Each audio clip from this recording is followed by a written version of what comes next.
ये आकाशवाणी रायपुर है। छत्तीसगढ़ी समाचार बुलेटिन के संग धर्मेंद्र दुबे के जय जोहार। आज के प्रमुख समाचार। केंद्रीय स्वास्थ्य मंत्रालय है Chhattisgarh health and wellness centres functional में 100% लक्ष्य हासिल करे के सेती बनारस में करीम सम्मानित। केंद्र सरकार के मुताबिक केंद्रीय कर्मचारी मन बर पुराना पेंशन योजना चालू करे के कोनो प्रकार के प्रस्ताव नहीं है। केंद्रीय वित्त राज्य मंत्री है आज लोकसभा में कहीन ये बात।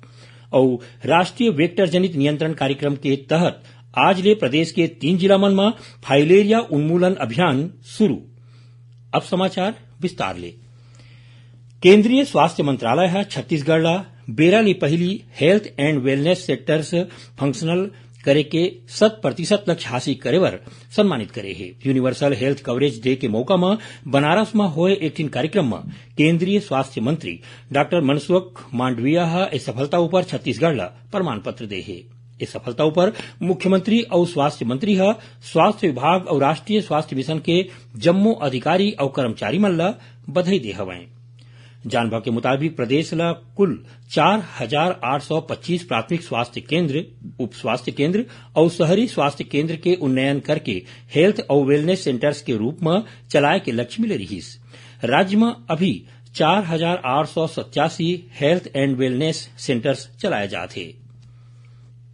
केंद्र सरकार है स्पष्ट करे है कि केंद्रीय कर्मचारी मन बर पुराना पेंशन योजना एक घाव फिर चालू करे के कोनो प्रकार के प्रस्ताव नहीं है। केंद्रीय वित्त राज्य मंत्री डॉक्टर भगवत कराड़ आज लोकसभा में ये बात कहीन। ओमन कहीन की राजस्थान, छत्तीसगढ़ और झारखंड सरकार अपन कर्मचारी मन बर पुराना पेंशन योजना ला एक घाव फिर बहाल करे के फैसला करे है। श्री कराड़ कहीन कि ए राज्य मन केंद्र और पेंशन कोष नियामक और विकास प्राधिकरण ला राष्ट्रीय पेंशन प्रणाली के तहत कर्मचारी मन के संचित राशि ला वापिस करे के प्रस्ताव भेजे है। केंद्र सरकार छत्तीसगढ़ उच्च न्यायालय के 2 अतिरिक्त न्यायाधीश न्यायमूर्ति नरेंद्र कुमार व्यास और नरेश कुमार चंद्रवंशी ला स्थायी न्यायाधीश नियुक्त करे है। के बारे में अधिसूचना जारी कर दे गए है कि दोनों न्यायाधीश छत्तीसगढ़ उच्च न्यायालय के न्यायाधीश के रूप में अपन कार्यभार शुरू करे के दिन ले प्रभावी होही। राष्ट्रीय वेक्टर जनित नियंत्रण कार्यक्रम के तहत आज ले प्रदेश के 3 जिला रायपुर, गरियाबंद और बलौदाबाजार में फाइलेरिया उन्मूलन अभियान शुरू हो गए। 18 दिसंबर तक चलैया ये अभियान में वयस्क लोगन मन ला फाइलेरिया के दवा खवाए जाही। अभियान के दौरान मितानिन मन घरों घर जाके लोगन मन ला ए दवा दीही। रायपुर प्रेस क्लब में एक कार्यक्रम में जिला के मुख्य चिकित्सा और स्वास्थ्य अधिकारी डॉक्टर मिथिलेश चौधरी और डॉक्टर राकेश गुप्ता जागरूकता रैली ला हरा झंडी दिखा के रवाना करीन।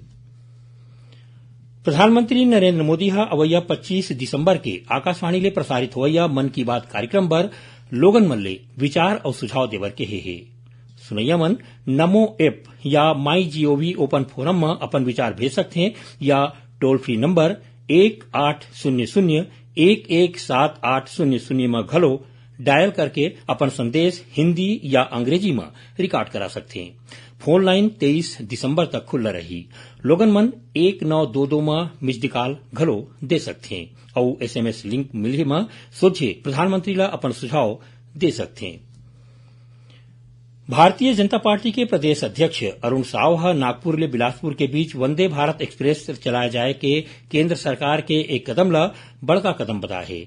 ओमन कहीन की वंदे भारत एक्सप्रेस चलाए ले प्रदेश के लोगन मन ला अवई जवई में आसानी होही और प्रदेश के विकास घलो होही। वहीं पूर्व मुख्यमंत्री डॉक्टर रमन सिंह कहीन की वंदे भारत ट्रेन के राजनांदगांव में स्टॉपेज होए ले यहाँ के लोगन मन ला नागपुर और बिलासपुर के बीच आए जाए में आसानी होही। छत्तीसगढ़ी समाचार बुलेटिन आप मन आकाशवाणी रायपुर ले सुनत हो। छत्तीसगढ़ के खबर ले है आपके वास्ता और खबर के विश्वसनीयता ले है हमार वास्ता।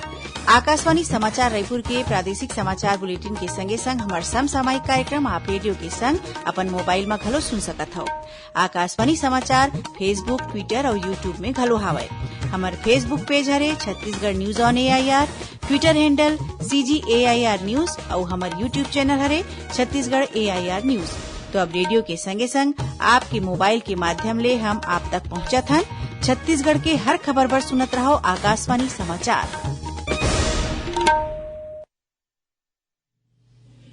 अब आगू बढ़बो बाचे समाचार होती। कांकेर जिला के राष्ट्रीय राजमार्ग क्रमांक 30 ले लापता हुए ओडिशा के नायब तहसीलदार और ओकर परिवार के 3 झी लोगन मन के शव कांकेर के तीर एक ठिन कुआं ले बरामद करे गे हे। जानबा के मुताबिक ओडिशा के उमरकोट रहैया नायब तहसीलदार सपन सरकार ह अपन परिवार मन के संग 10 दिसंबर के कांकेर जिला के गोविंदपुर में बिहाव में शामिल होबर गे रहीन। ओडिशा जावत खानी ओखर कार ह कांकेर स्थित जंगलवार कॉलेज के तीर रद्दा के बाजू में बने कुआं में गिर गे। एक घटना में परिवार के 4 सदस्य के मौत हो गई। पुलिस ह कुआं ले कार के संगे संग शव ल निकाल के पोस्टमार्टम पर भेज दे गे। दुर्ग कलेक्टर पुष्पेंद्र मीणा ह कुम्हारी फ्लाईओवर दुर्घटना में जिम्मेदार ठेका कंपनी के अधिकारी और कर्मचारी मन ला गिरफ्तार करे के निर्देश दे हे और संगे संग 4 फ्लाईओवर में सीसीटीवी कैमरा लगाए बर कहे हे। ओमन बताइन कि फ्लाईओवर बनाए के दौरान बंद करे गे रद्दा के जिम्मेवारी बनैया ठेका एजेंसी के होथे। एखर ले जुड़े कंपनी ह अपन कामकाज में लापरवाही बरतत हे, जेखर सेती ओखर मन के खिलाफ कार्रवाई करे जाही। जानबा के मुताबिक कुम्हारी में अधूरा बने ओवरब्रिज ले फटफटी में बैठे 2 झीन लोगन मन के गिर के मौत हो गई रहीस और एक झन लड़का ह घायल हो गई रहीस। तो उन्हें आने घटना में यही जगह में ओवरब्रिज ले टकरा के कार में बैठे मनखे ह घायल हो गई रहीन।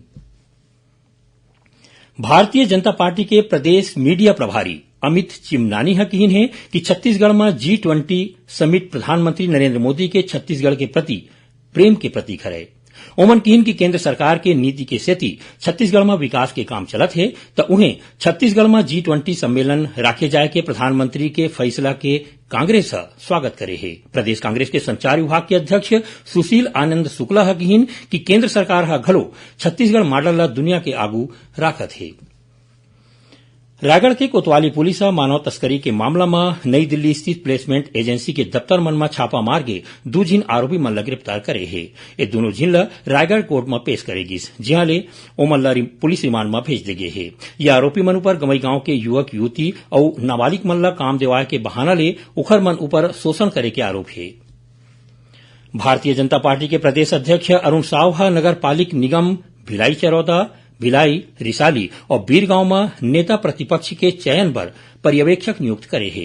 पार्टी मुख्यालय ले जारी आदेश के मुताबिक विधायक बृजमोहन अग्रवाल और शिवरतन शर्मा ला भिलाई चरौदा के पर्यवेक्षक बनाए गए हैं, तो उन्हें संतोष यादव, संतोष पांडे और भूपेंद्र सवन्नी ला भिलाई, पूर्व विधानसभा अध्यक्ष धर्मलाल कौशिक ला और किरण देव ला रिसाली के संगे संग विधायक सौरभ सिंह ला बीरगांव नगर पालिक के निगम नेता प्रतिपक्ष चुने पर पर्यवेक्षक बनाए हैं।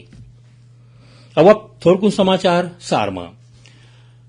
दुर्ग में चलत अग्निवीर भर्ती रैली में अब तक करीबन 40,000 युवा मन भाग ले है।